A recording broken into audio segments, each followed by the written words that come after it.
Bueno, qué alegría, hermanos, que todos estemos aquí un día más. Bueno, queriendo aprender más de lo que el Señor tiene para cada uno de nosotros, ¿verdad? Hoy es nuestro 7º día de ayuno, el ayuno de Daniel, ¿verdad? Un aplauso para todos los que estamos cumpliendo con ese propósito grande este año 2026. Y se escucha un poquito con eco acá, no sé si es normal o que sea. Y ustedes van a decir, hermanos, pero ¿será que ese Pacho sí estará ayunando? Que no le nota. Bueno, es que mi esposa creo que entendió que solamente eran frijoles lo que se podía comer. No, mentiras, no. Creo que todos, y bueno, hemos podido tener unas recetas exquisitas basados en las plantas que el Señor nos ha dado. Bueno, queridos hermanos, vamos a empezar. Y el título de nuestra prédica para el día de hoy es Un propósito con responsabilidad y legado. Y quiero que busquemos en el libro de Jeremías, capítulo 1, versículo 5. Y bueno, quiero que yo lo voy a leer y yo quiero que ustedes lo repitan en voz alta, ¿vale? Dice la palabra del Señor: antes de darte la vida, ya te había escogido.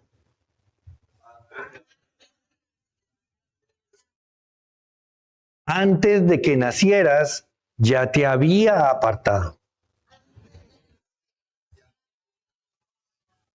Te había destinado a ser profeta de las naciones.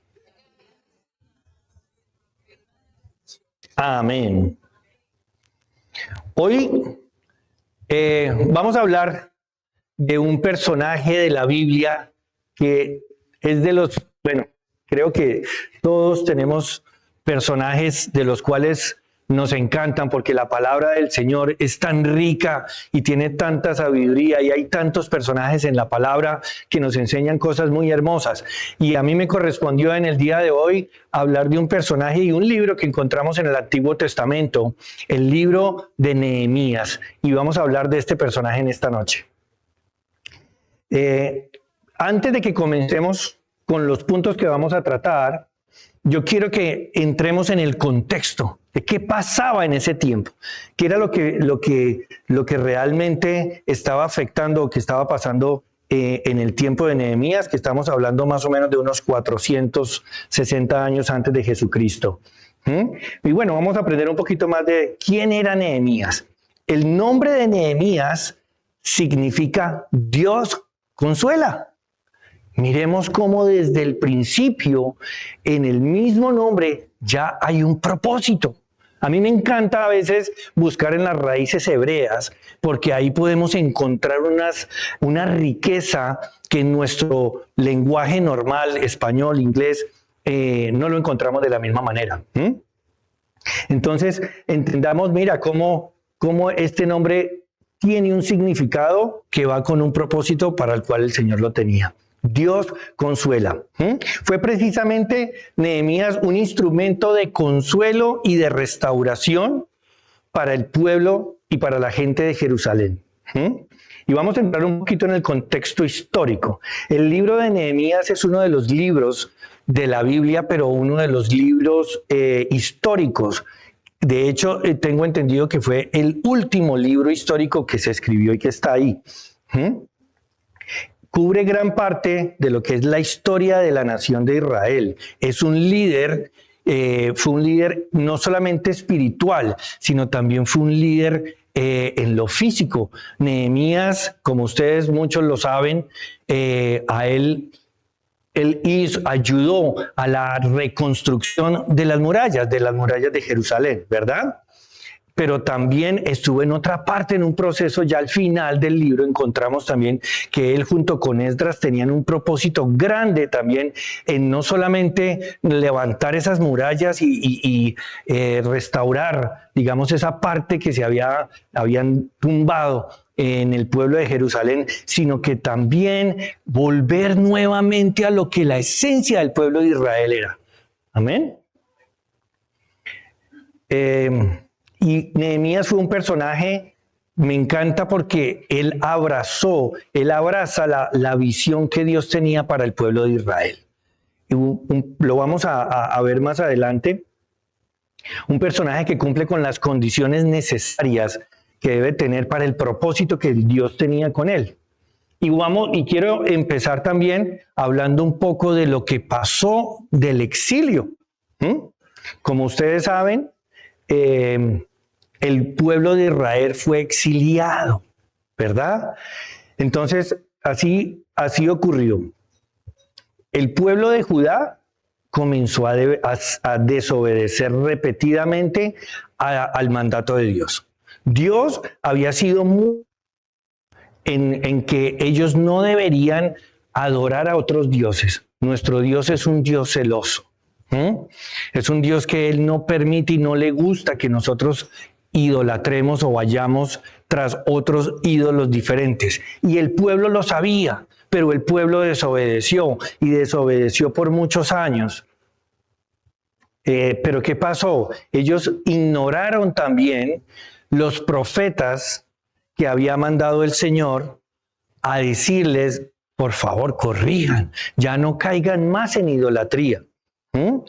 Pasó el tiempo y como juicio, Dios permitió que Nabucodonosor, quien era el rey de Babilonia en ese tiempo, invadiera Jerusalén en varias etapas. Entonces, quiero hacer esta parte del contexto para que podamos entrar bien en materia. Esa deportación o ese exilio que tuvo el pueblo de Israel y en específico la tribu de Judá, ocurrió en 3 diferentes deportaciones. La primera deportación ocurrió aproximadamente 605 años antes de Cristo. Y ahí Nabucodonosor toma a jóvenes nobles. Él saca solamente una parte de ese pueblo. Y él dice, tráiganme aquí esos jóvenes. Y adivinen quién iba entre esos jóvenes. Daniel, muy bien. Daniel y sus 3 amigos. Ellos salieron en esa primera deportación que hubo. Eso estaba a cargo del rey Nabucodonosor. Y acordémonos ese propósito tan grande. Bueno, muy, muy bonito, pero seguimos. Esa segunda deportación ocurrió aproximadamente 8 años después, como en los 597 antes de Cristo. Judá se rebela, trata de rebelarse del dominio que tenía el rey Nabucodonosor sobre Judá. Entonces, él se rebela y Babilonia captura nuevamente a Jerusalén.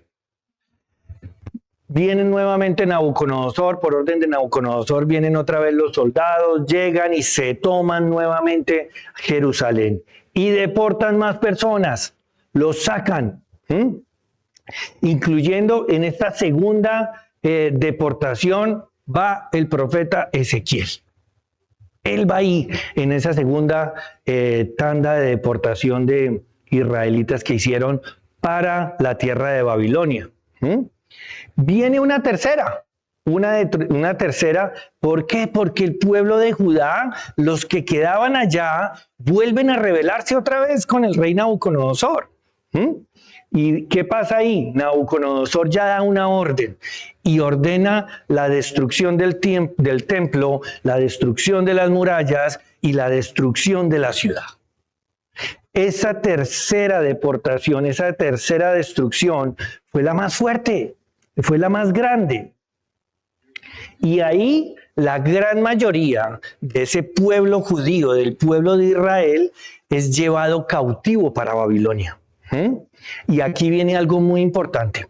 Y aquí con esta tercera deportación empieza un tiempo que lo conocemos según el libro de Daniel también, que empiezan esos 70 años de exilio, los cuales el profeta Jeremías había profetizado, valga la redundancia.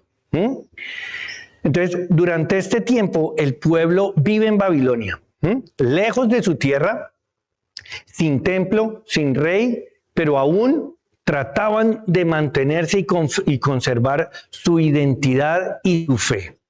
Y como ejemplo de ello tenemos a Daniel. Ya sabemos que Daniel, ¿qué pasó con él? Él se decidió, ¿sí? Él dijo, yo no me voy a contaminar. Y sus amigos igual. Por más de que estaban en Babilonia, por más, ya conocemos la historia, ellos se mantuvieron fieles y firmes a las enseñanzas del Señor. Pasan los 70 años, ¿sí? Y pasa algo interesante. Y ahí yo entiendo cómo los planes del Señor y los tiempos se cumplen. Después de estos 70 años, Babilonia cae por los persas a la cabeza de Ciro el Grande. Y los persas, ellos permiten el regreso de las personas de Jerusalén en 3 grandes oleadas, en 3 tandas. Pero fíjense cómo Ciro el Grande, a cabeza de él, derrocan ese imperio babilónico y son ellos quienes permiten otra vez que el pueblo judío vuelva a sus tierras. Y ocurre en tres etapas. Y ese primer regreso, ¿sí?, fue aproximadamente a los 538 años antes de Jesucristo, ¿sí? Y ahí pasó algo muy bonito. Estaba a la cabeza Zorobabel. Creo que lo hemos podido leer, lo hemos estudiado. Zorobabel estuvo a la cabeza de ese primer regreso de la gente a su tierra de Judá, a su tierra de Israel. Y ahí hubo algo muy bonito. Empezó la reconstrucción del templo. Sobre Zorobabel fue quien el Señor le permitió que hubiera esa reconstrucción. Eso ocurre varias décadas antes de Esdras y Nehemías. Y viene un segundo regreso de personas, ¿sí?, hacia la tierra, y ahí aproximadamente a los 458 años antes de Jesús, de Cristo, y está encabezada también por Esdras. Y aquí hay algo importante también. En lo que estudiaba, aparentemente el libro de Esdras y Nehemías es uno solo. En nuestras Biblias hoy en día lo encontramos dividido, pero en el original viene uno solo, porque ellos trabajaron muy cerca también en lo que les correspondió. La misión de Esdras: restaurar la vida espiritual y enseñar la ley y reformar al pueblo. Ese fue ese mandato que el Señor tenía sobre Zorobabel también y sobre Esdras. Tercer regreso a Jerusalén. En este tercer regreso está Nehemías. Y ocurre aproximadamente unos 445 años antes de Cristo. Más o menos 13 años después de Esdras. ¿Y cuál es la misión? La misión de Nehemías: reconstruir las murallas y reorganizar la ciudad. Eso es lo que la misión en la parte, digamos, física, dentro de lo que era la ciudad de Jerusalén como tal.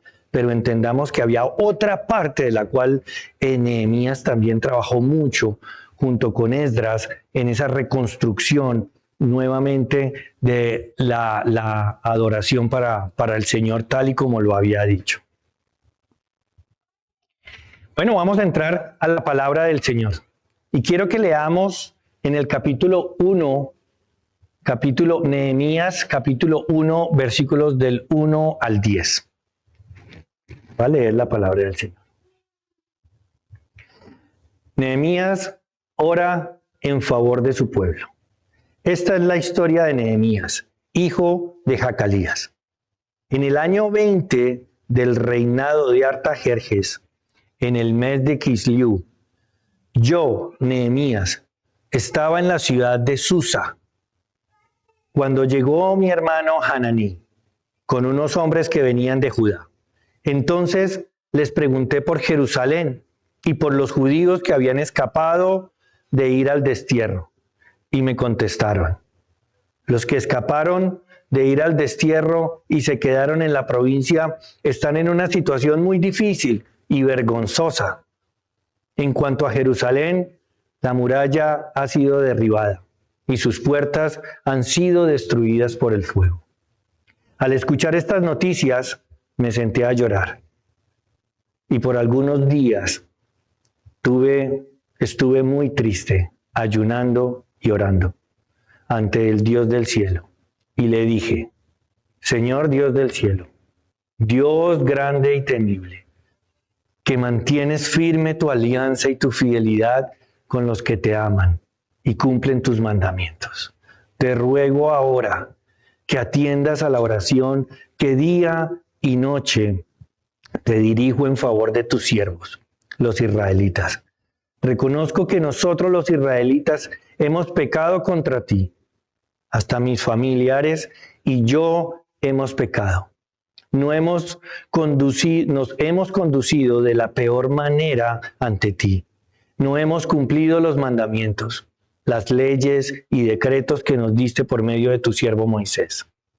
Recuerda que le advertiste que si nosotros pecábamos, nos dispersarías por todo el mundo, pero que si nos volvíamos a ti y cumplíamos tus mandamientos, poniéndolos en práctica, aun cuando fuéramos esparcidos hasta el último rincón del mundo, nos recogerías de allí y nos llevarías de nuevo al santo lugar que escogiste como residencia de tu nombre. Nosotros somos tus siervos y tu pueblo. Te rescaté con tu gran poder y tu fortaleza. Te ruego pues, Señor, que atiendas a mi oración y las súplicas de tus siervos, cuyo único deseo es honrarte. Te pido también que me des éxito y despiertes hacia mí las simpatías del Rey. Esos fueron esos primeros 10 versículos que encontramos en el libro de Nehemías. Y hay algo que yo quiero que nosotros resaltemos acá. Y yo lo llamo que es como la llave la cual movió el corazón del Señor. ¿Qué hizo Nehemías? Y yo siento que estos puntos son muy importantes para nosotros como cristianos. Primero, Nehemías sintió dolor por su pueblo. En estos días hemos podido ver todo lo que está pasando con nuestro hermano país de Venezuela. Todo lo que está pasando con Colombia. Y creo que de verdad nos duele el corazón ver las situaciones tan duras. Cuando yo leía este libro, pensaba mucho en Venezuela y le decía a mi esposa, cuando leo toda esta historia, es como si estuviera narrando partes de lo que ha vivido esa diáspora del pueblo venezolano. Y me conmueve. Pero también vemos cómo el pueblo de Israel está sufriendo también ataques y están en guerra. La gente de Ucrania junto con Rusia. Y podemos ver una conmoción a nivel mundial. Que creo, hermanos, que es importante que de verdad lo sintamos en el corazón. Y esto pasó con Nehemías. Nehemías lloró. Y yo les quiero hacer una pregunta a ustedes aquí en esta noche. ¿Cuál ha sido una situación que de verdad los haya hecho llorar? Algo que ustedes hayan recordado, una noticia que escucharon. Aquí Nehemías dice que vino su hermano Hananí junto con otros dos y le contaron a Nehemías que Jerusalén pasaba por una ofrenda muy grande, una afrenta. ¿Qué pasa con nuestras vidas? Realmente es importante que nosotros tengamos dispuesto nuestro corazón a poder sentir y entender lo que vive nuestro pueblo, nuestra gente.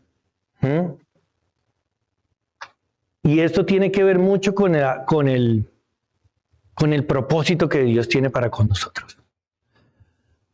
Porque cuando Dios pone algo en nuestro corazón, hermanos, es para que de verdad tomemos cartas sobre el asunto. Algo que Nehemías también hizo es reconoció su pecado y el de su pueblo. Se arrepintió, le pidió perdón al Señor por los pecados de él, por los pecados de su familia, por los pecados de su pueblo. Muchas veces, hermanos, nosotros no entendemos por qué vivimos situaciones tan duras. ¿Por qué pasan tantas situaciones? Vemos, por ejemplo, Colombia, más de 5 décadas en sufrimiento.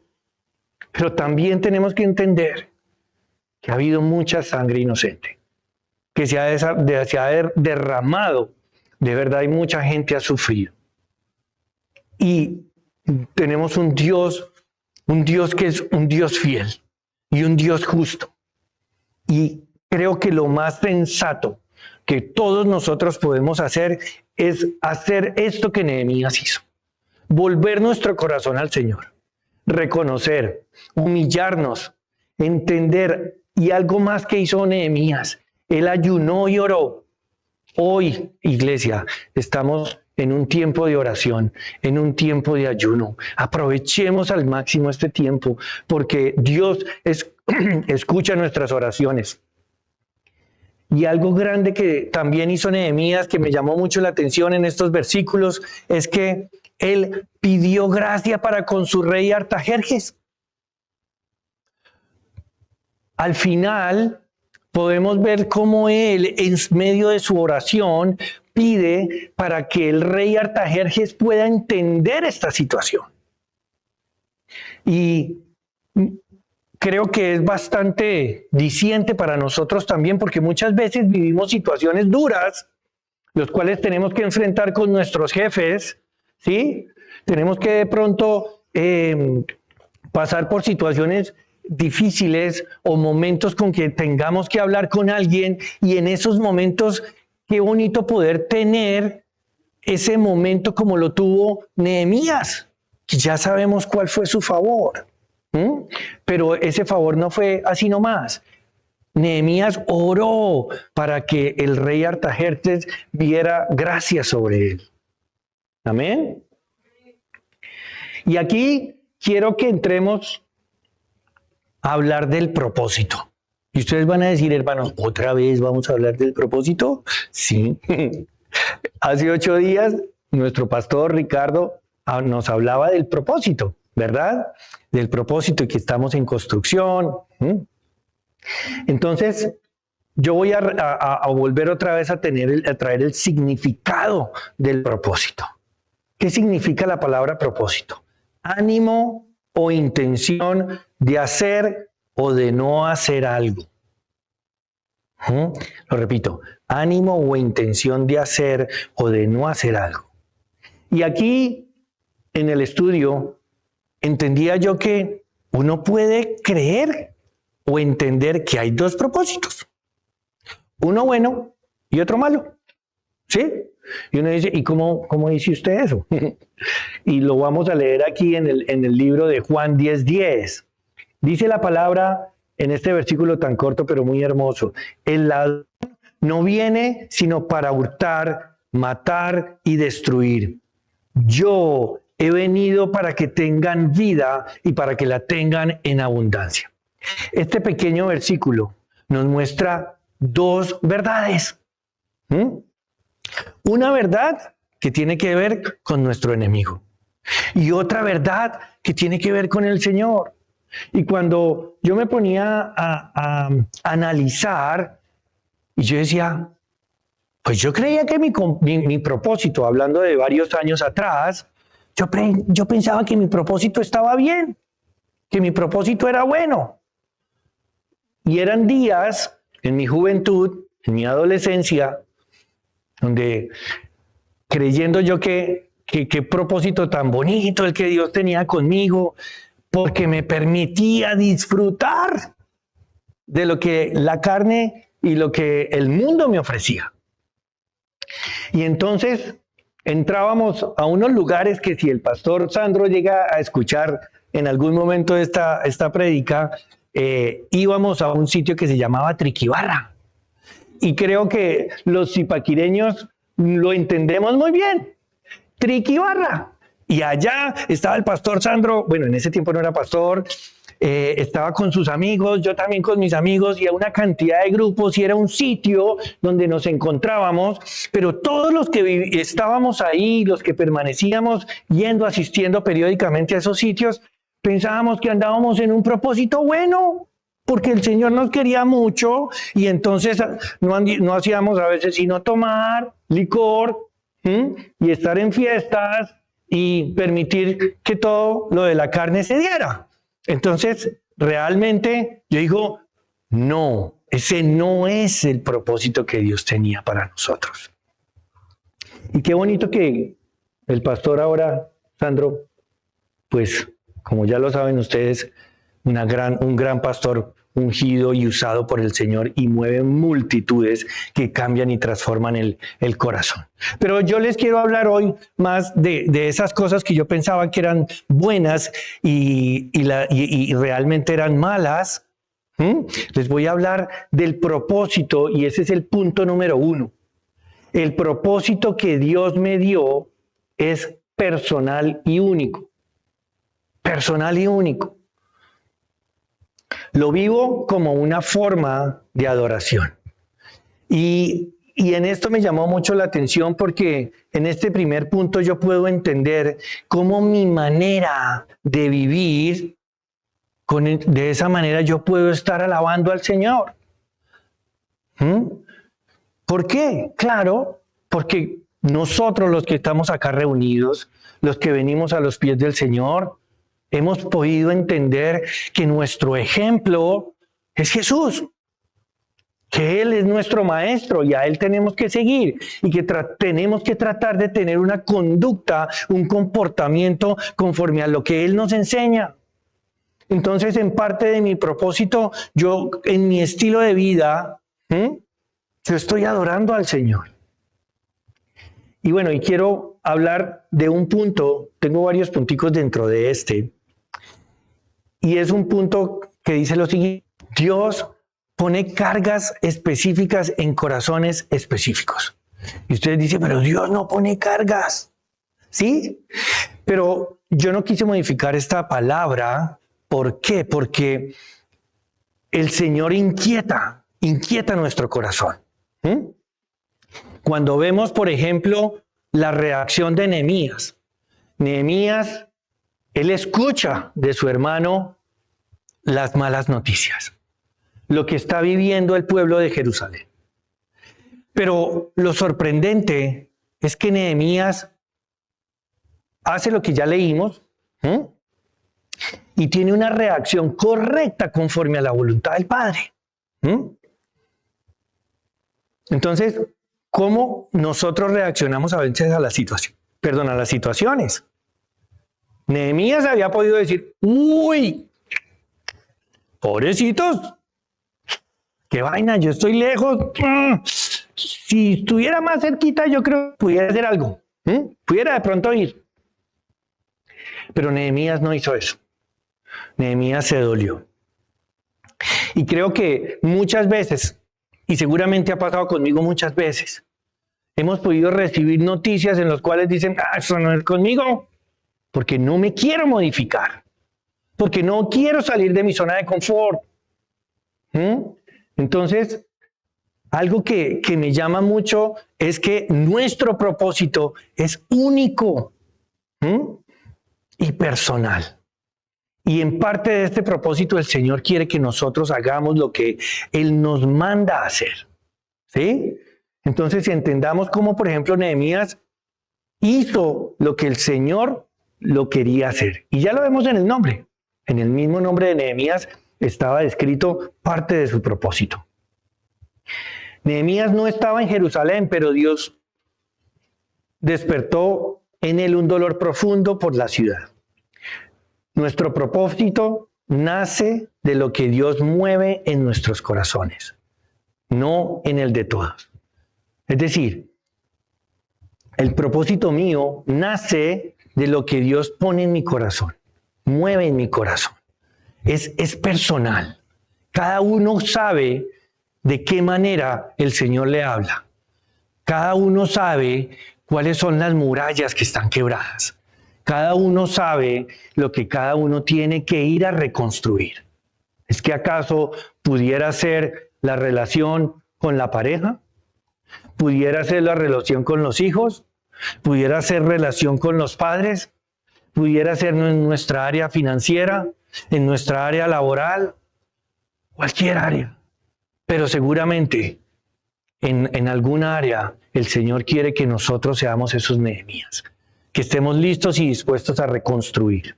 Amén. Segundo punto, un punto dentro del primero. Dios usa tu historia y tu posición para un llamado único.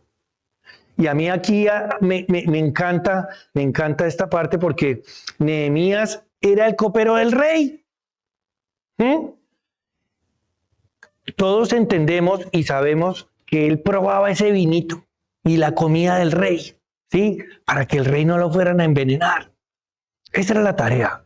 Llegó y fue considerado por muchos como si fuera un gobernador de ese pueblo, de esa ciudad, de Susa, porque él estaba en Susa, que era la capital de Babilonia. ¿Y qué significa con esto? Pues que Nehemías no era ni arquitecto, él no era ingeniero, él no sabía reconstruir murallas. Pero ¿qué pasa con nosotros en nuestra vida? Muchas veces decimos, uy, no, es que yo esa vaina no sé. Uy, perdóneme, la verdad, lo siento, pero si yo supiera algo de eso, lo haría. Y creo que esto, Nehemías es un gran ejemplo por eso. Muchas cosas, pero en gran parte por eso. Porque él no era muy idóneo muy capacitado en esa área de la reconstrucción. Pero aún así, lo bonito es cómo Dios lo usó.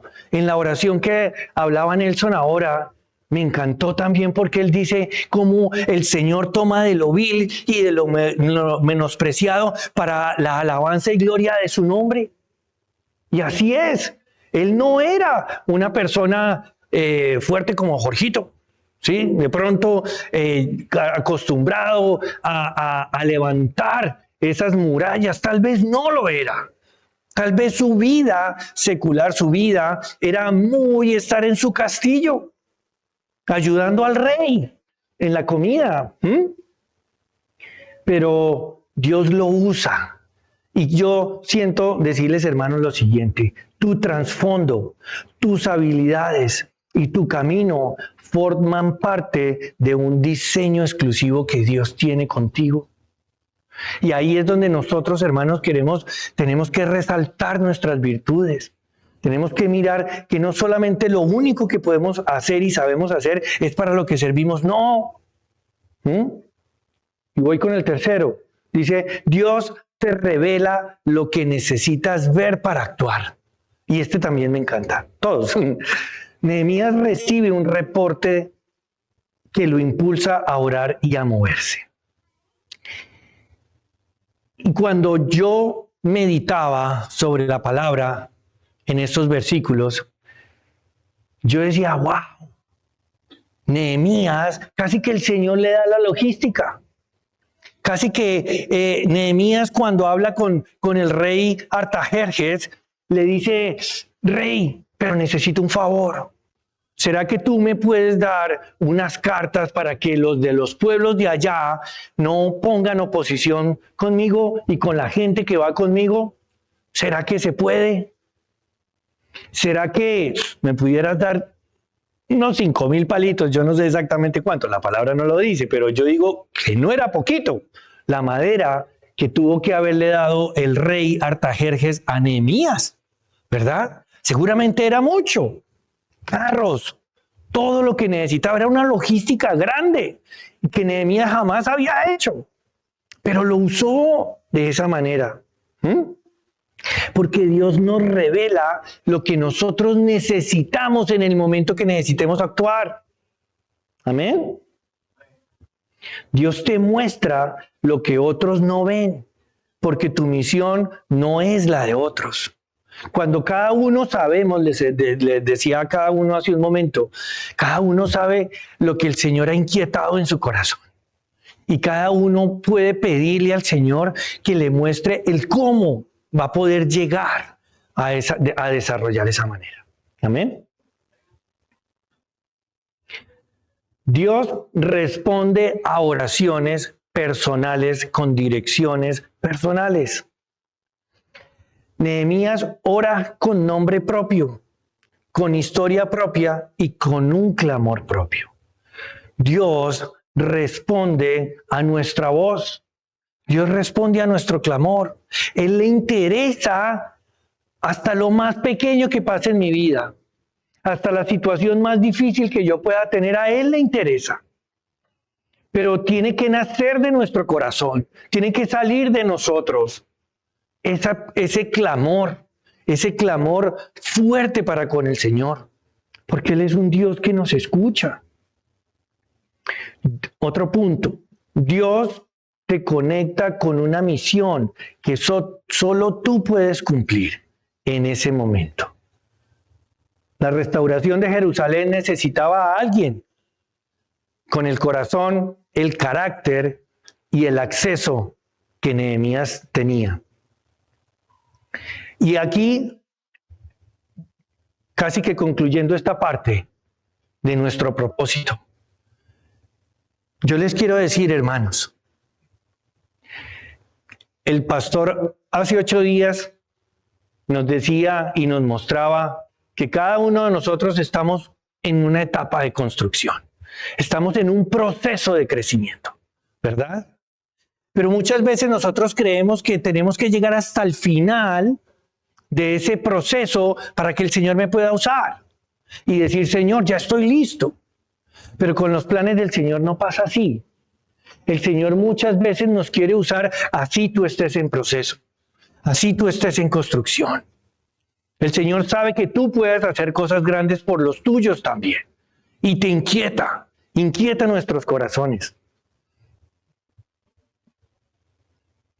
Vamos al punto número 2, hermanos. Todo propósito de Dios enfrenta oposición. Y esto es bien importante. Porque yo tengo una responsabilidad acá. Y mi responsabilidad es no rendirme ni desanimarme. Y es algo muy bonito que tiene esta enseñanza.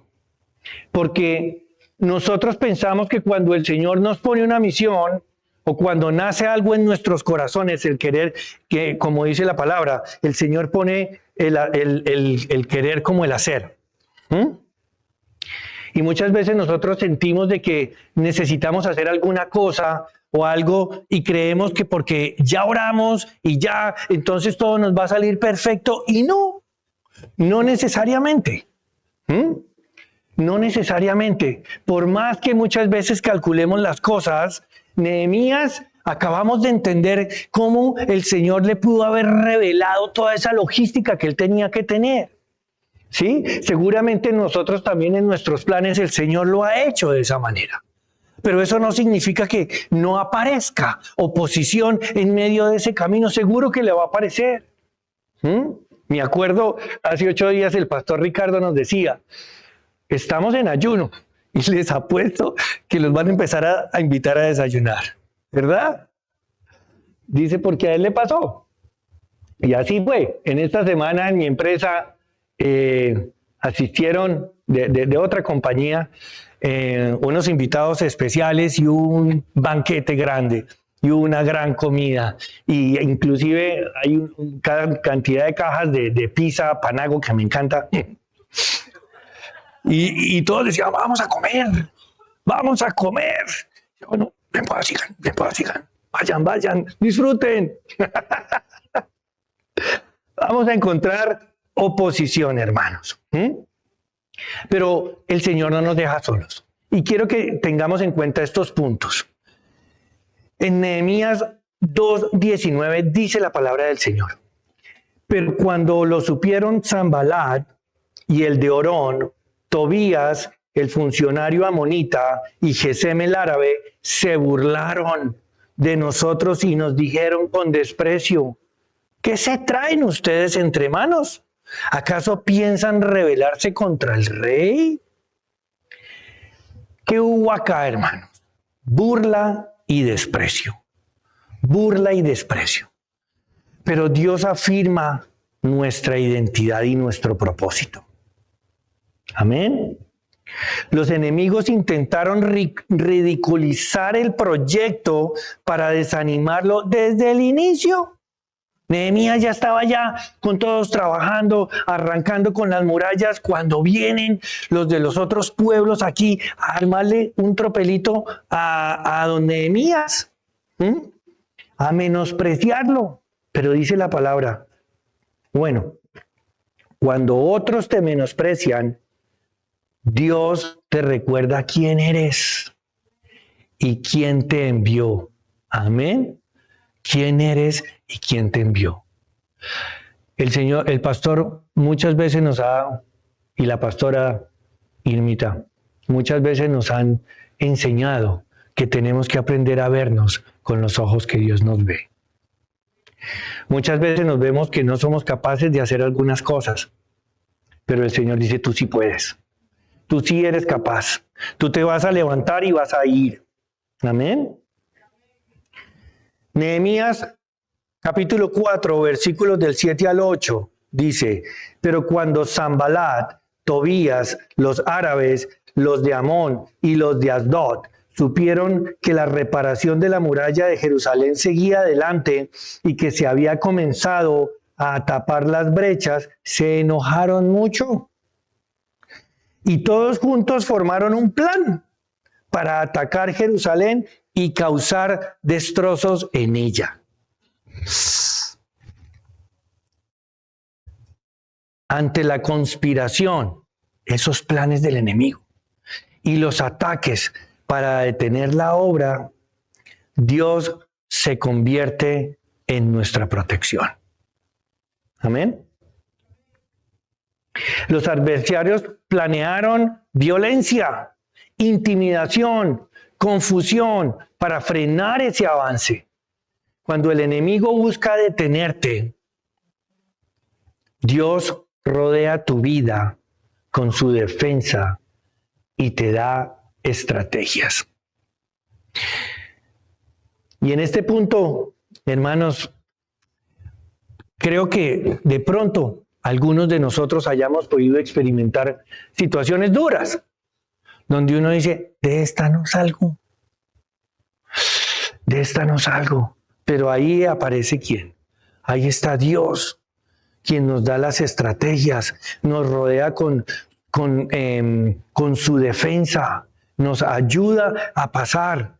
Y yo los animo, hermanos, a que no olvidemos lo que dice este punto. Mi responsabilidad es no rendirme ni desanimarme, por más que sean difíciles los tiempos, por más de que estemos pasando por desiertos. Tenemos que seguir adelante. Si Dios nos ha dado una palabra, Él está con nosotros. Otro punto. Nehemías 6, 5, 7.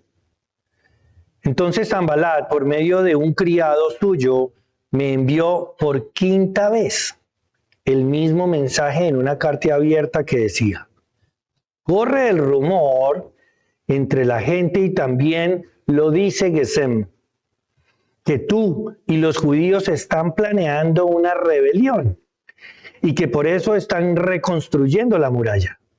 Según estos rumores, tú vas a ser su rey y has nombrado ya profetas para que te proclamen rey en Jerusalén y digan que ya hay rey en Judá. Estos rumores bien pueden llegar a oídos del rey Artajerjes. Así que ven y conversemos personalmente. ¿Qué había aquí? Falsas acusaciones. Había una manipulación. Querían tenderle una trampa. Pero ante esas situaciones que nosotros podamos vivir, ¿quién está con nosotros? Un Dios un Dios que hace justicia. Dios es nuestra justicia. Intentaron destruir la reputación de Nehemías y sembrar miedo entre todas las personas que estaban con él levantando estas murallas. Sembrar miedo y mentiras. Pero cuando nosotros sintamos que nos calumnian, Dios sostiene nuestra integridad y hace que la verdad prevalezca. Amén. Nehemías 6, versículos del 10 al 13. Dice la palabra del Señor.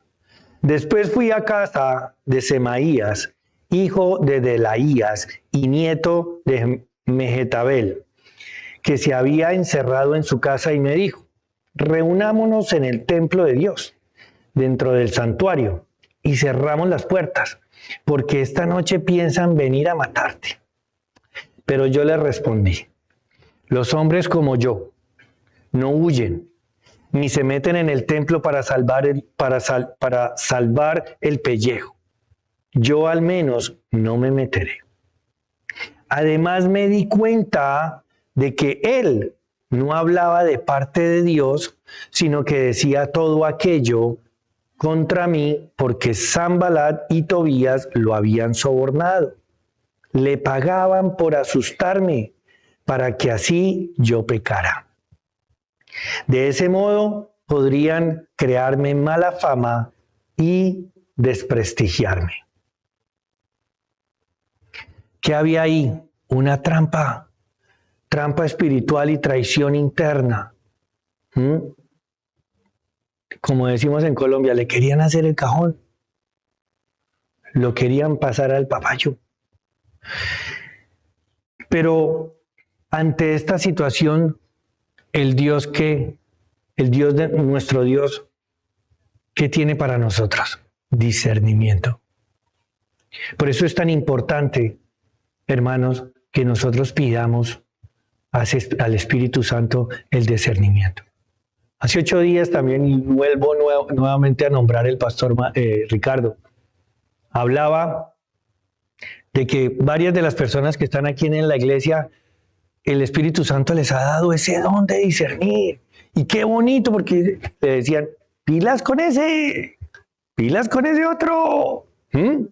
Porque el Señor revela, el Señor muestra. Y así nosotros tenemos que entender que hay un Dios que nos muestra espiritualmente de lo que tenemos que cuidarnos. Amén. Usaron profetas y aliados internos para desviarlo del propósito.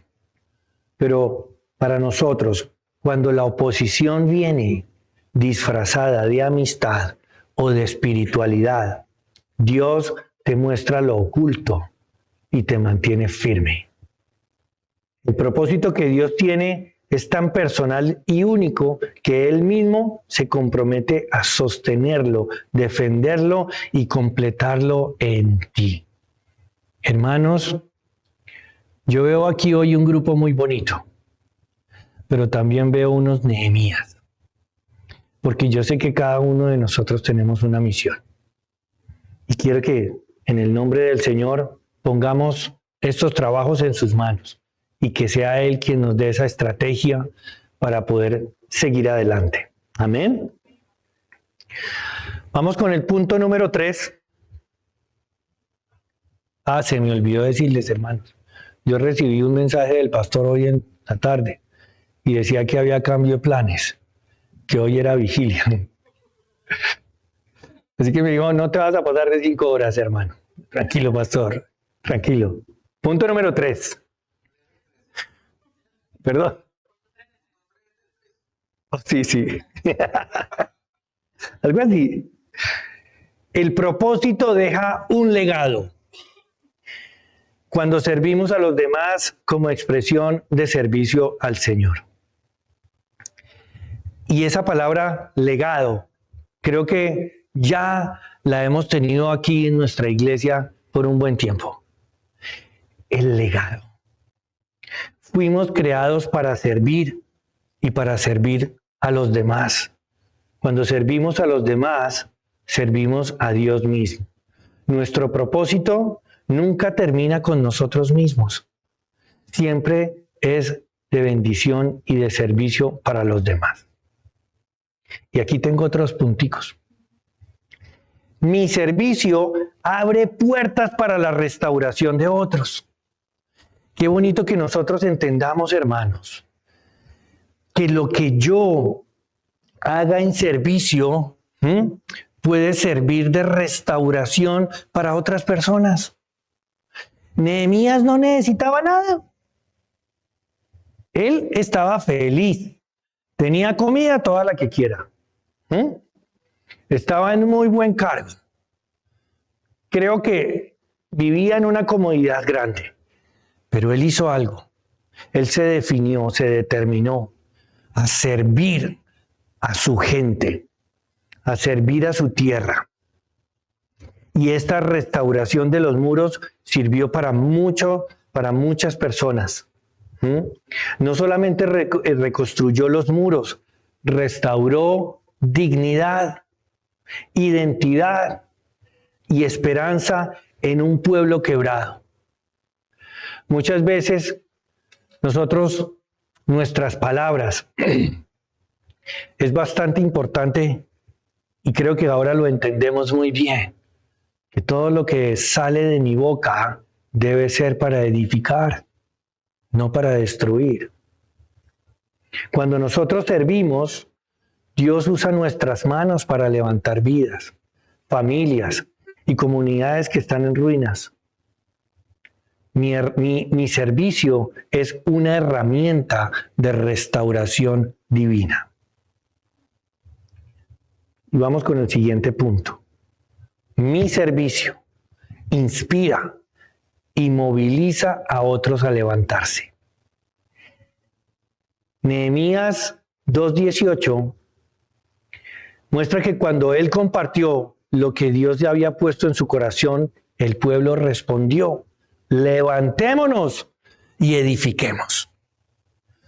El Señor puso en un corazón esa semilla, lo inquietó, le dijo: tú puedes, yo te voy a ayudar. El Señor permitió que esto se diera de esa manera. Y Nehemías, una persona, copero del rey, pero un gran líder, inspiró y movilizó a muchas personas. Y así tenemos que ser nosotros, hermanos. Levantémonos y edifiquemos. Amén. Siguiente punto. Mi servicio es parte del cumplimiento del propósito eterno de Dios. Nehemías entendió que su obra no era solamente un proyecto humano, sino parte de un plan de Dios para su pueblo. Cuando nosotros servimos, nos alineamos con lo que Dios está haciendo en nuestra generación. Nuestro servicio a veces pareciera ser pequeño, pero realmente es más grande de lo que nos imaginamos. Es una pieza única en el diseño eterno de Dios. Hermanos, Jesucristo es nuestro mejor ejemplo. Jesús cumplió el propósito. Jesús enfrentó oposición. Jesús fue y será nuestro mejor legado. Fue por su sangre, iglesia.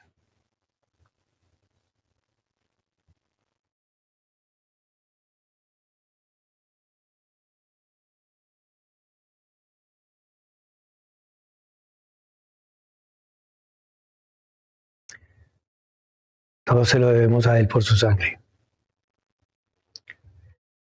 Dios levantó a Nehemías en medio de ruinas. También puede levantarte a ti en medio de cualquier escenario. No importa la oposición, no importa el desgaste, no importa lo que se haya caído. Cuando Dios pone un propósito en tu espíritu, nada en la tierra ni en el infierno puede detener lo que Él decidió construir contigo, iglesia. Levántate, porque tu vida no es casualidad. Eres parte del plan eterno de Dios y este es tu tiempo de edificar.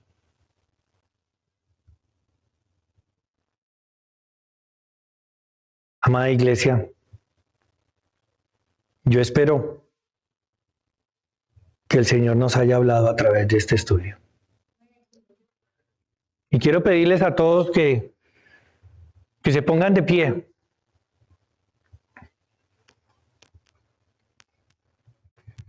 Y si hay, bueno, creo, no sé, personas nuevas, ¿no? Pero quiero que hagamos esta oración y ustedes la repitan conmigo. Padre amado, vengo delante de ti con un corazón que cree, que espera y confía. Hoy declaro que tú eres mi Dios, tú eres mi fuerza, tú eres mi sustento. No camino por lo que veo, sino por lo que tú has dicho. Aunque mis circunstancias cambien, tu palabra permanece firme y en ella descansó. Señor, afirmo que tus promesas son verdad para mi vida. Lo que tú has hablado, tú lo cumplirás. Lo que has comenzado en mí, tú lo perfeccionarás.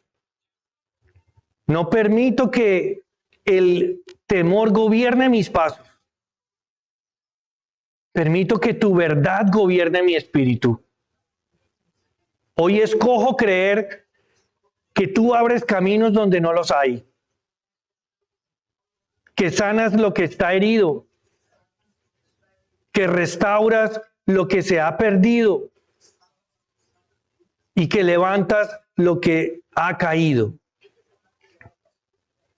Declaro que nada es imposible para ti y que nada podrá detener tu propósito en mí. Padre, recibo tu paz, tu dirección y tu fortaleza. Me alineo con tu voluntad y me dispongo a caminar en obediencia. Gracias porque no estoy solo. Tu presencia me acompaña, me guía y me sostiene. En fe, proclamo que veré tu gloria en mi vida, en mi casa y en todo lo que me has confiado. Lo creo, lo confieso y lo recibo en el nombre poderoso de Jesús. Amén y amén.